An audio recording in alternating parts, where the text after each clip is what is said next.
All right, and that, of course, forms the basis of our discussion this hour with Dismas Mukua, a political analyst. Thank you very much, Dismas, for joining us here.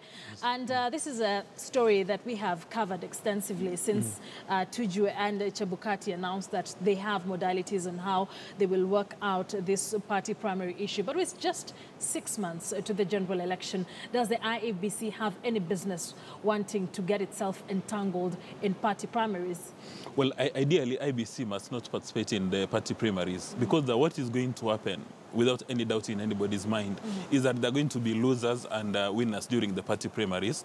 And if IBC does supervise the party primaries, the losers are going to drag the reputation of IBC through the mud. And subsequently, by the time we get to the general election, there'll be a good percentage of Kenyans who don't think that IBC is going to conduct a free and fair general election, and that's their primary mandate. So I think it's really a bad idea for the political parties in Kenya to try and have IBC supervise their party primaries. That's unacceptable. And then number two, if IBC does the party primaries, they may create some sort of an acceptable relationship with the winners, because it's going to be a very intimate relationship between the various political parties and IBC officials. And as we go towards the general election, then one can begin to ask several questions whether or not IBC will be immune from those relationships. So really, I think it's a bad idea. And this goes back to our National Assembly and the leadership in Kenya, both Jubilee and NASA, that there is no forward planning. Because one would have expected, if really the National Assembly and Senate wanted an organization to supervise the party primaries, they should have formed a body similar to IBC, but whose only mandate is to supervise party primaries. But you see, because for some reason they were not forward-looking, they decided to mix up issues. Party primaries in this country are the dirt of everything in politics. It's murky waters that, of course, many analysts have said the IEBC shouldn't really get itself entangled. But Jubilee's argument is that this is the only way we will have a free and fair nomination exercise. What do you think about these sentiments? Well, again, you know, when you say that we have political parties in Kenya, we are making fundamental assumptions. You are comparing Kenya, say, to the West, where you have political parties anchored in ideologies. Political parties in Kenya are special purpose vehicles for all the politicians. And nobody, not even Jubilee, wants a free and fair party primary, because what they do is that the political leadership would like to give their favorites some sort of direct nominations. And you see it's already happening within Jubilee in Nairobi. There's worry that the favored candidate for the gubernatorial seat is going to be Peter Ken. And so nobody is really interested in the free and fair party primaries. But even that notwithstanding, there's been a ruling by Justice Mativo, who has said that political parties, their primaries, cannot be financed by the National Treasury. And he said there's no provision in law which allows such kind of an intervention to take place. Because he says the money from the National Treasury under the Political Financing Act is supposed to finance political parties' administrative operations. So it's only for administrative purposes. It's not supposed to be for party primaries. And in the unlikely event that you allow the national government to finance political party primaries, then what happens to the people who are going to run as independents? There's going to be a bit of discrimination.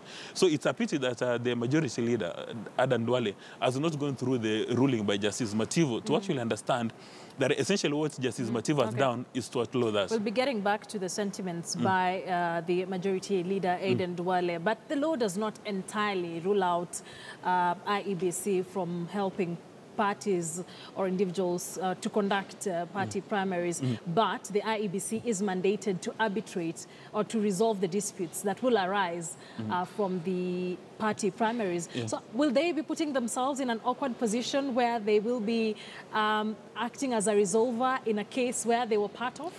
One hopes that the new commission, chaired by Mr. Chebukati, is going to embrace wisdom, because there's no way you'll conduct the party primaries and then 50% of the participants, the losers, again come back to you telling you that the party primaries were not free and fair, and expect for you to give an honest ruling or an honest judgment. Then after participating in the party primaries, the way you've indicated that they're going to be murky, and that's the case, it's going to be a nightmare for them to run a free and fair party primary. And as we approach the general elections, and considering all the mischief at the IBC, I don't think right now they're in the state of mind where they can do party primaries and at the same time do the general election. So I think for me, the party primaries should make a very good attempt, or rather the political parties should have a very good attempt at having free and fair party primaries, at their own cost. And if they're unable to do it, they can look for all these companies doing logistics in Kenya to assist them, so that we leave IEBC to conduct the general elections. In the past few months, we've been seeing the IEBC try to build up the public confidence that has been lacking in that particular institution as we head into another election.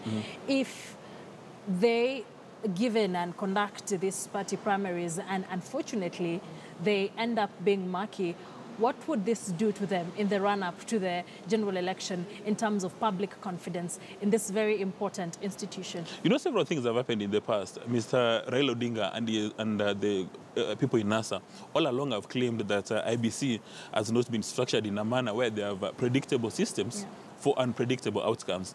And nobody within the old IEBC even ever admitted that they actually made a mistake. But the new commission has come up and is trying to build predictable systems. It's trying to be very transparent. You remember he even admitted that there was a double registration of about 128,000 voters. And that's the kind of confidence-building measures that we need. So in the process of creating that confidence, you do not expect the political parties again to drag him back to the mud and start saying that come and do our party primaries. Because party primaries in Kenya will never, ever be free and fair. The special purpose vehicle, as they are, they've got their own owners, and it's the owners who are going to determine who is going to be the winner or who is going to be the loser. So I think it's only prudent for Jubilee to accept reality that IEBC, as it is structured today, is not competent and it doesn't have capacity to do party primaries and also do the general elections, if only for reputation purposes.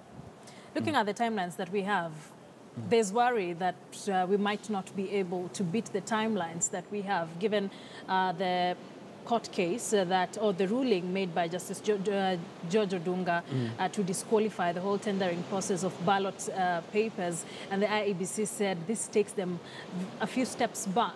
So we're looking at the timelines that we have.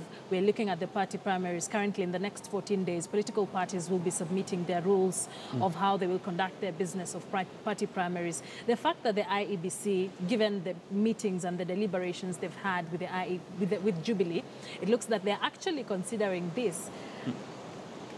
Should we be worried as Kenyans that even if we will have elections, they would not be completely prepared for?